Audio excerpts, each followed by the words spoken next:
So what are the things that happen in the body to help maintain fluid balance? So there are other things that are going on. We have these hormones basically that will work to increase or decrease sodium or fluid inside the body. And again, I want you to remember always that water follows sodium, right? So if your sodium goes up, your fluid's going up. Just remember that. Always remember that. Keep that in the back of your mind. This is why we put people on low sodium diets. The less sodium we have, the less water we have. And there's a whole rule for that, a whole way of looking at it, but just know that in the back of your mind. Water follows sodium.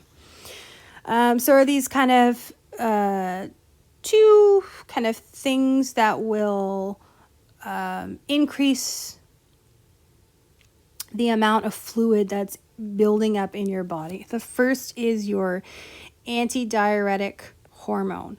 The way I remember this is because I know what diuretics do. I know that diuretics are going to flush, they flush out fluid, right? So an antidiuretic hormone is going to do the opposite. It's going to cause fluid to not flush out of the kidney, but to be it's going to cause the kidney to reuptake sodium and fluid, and keep it inside the body, keep it circulating in the blood and in the veins, and that's going to keep your fluid. That's going to keep your fluid high inside the body. Your renin-angiotensin aldosterone system, we're going to talk about on a different slide, but it also promotes sodium and water reabsorption by the kidneys.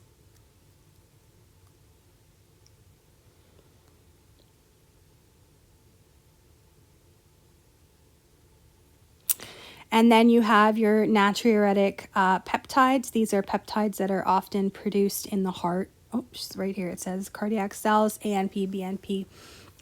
And really what they do is they do the opposite. They increase sodium and water excretion in the kidneys. So a lot of this, a lot of this has to do when we're talking about these kind of hormonal influences on fluid balance and in the body. A lot of this has to do with what's going on in your kidney. And your kidney, naturally, we're going to have a whole unit on this, but it's really, really good just to understand these basic things.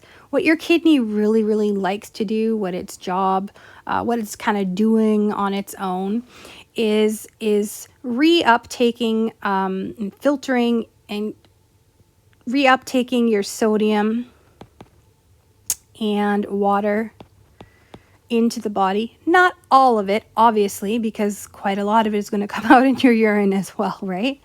And then excreting potassium.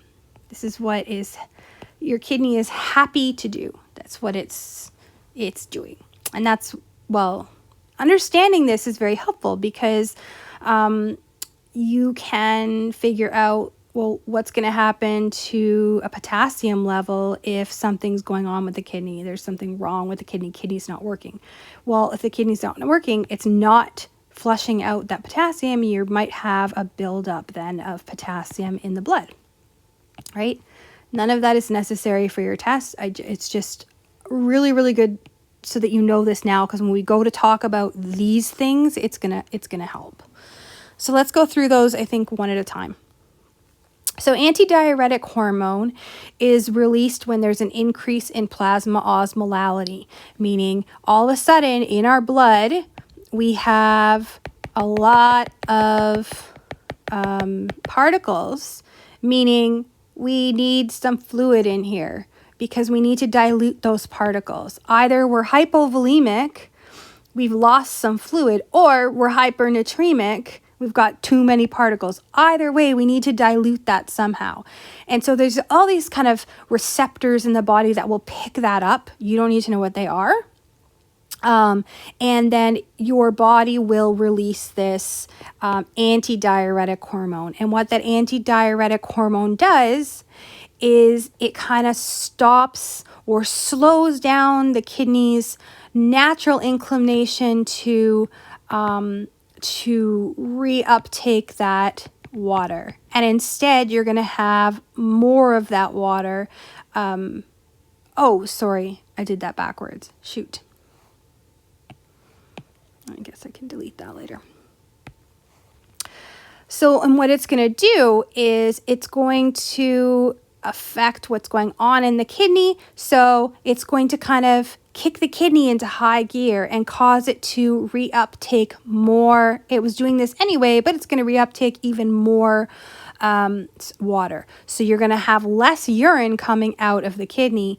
A lot of that fluid is going to go back up into the blood and dilute this kind of hypertonic or hyperosmolality that's going on in the blood. Hopefully that makes sense.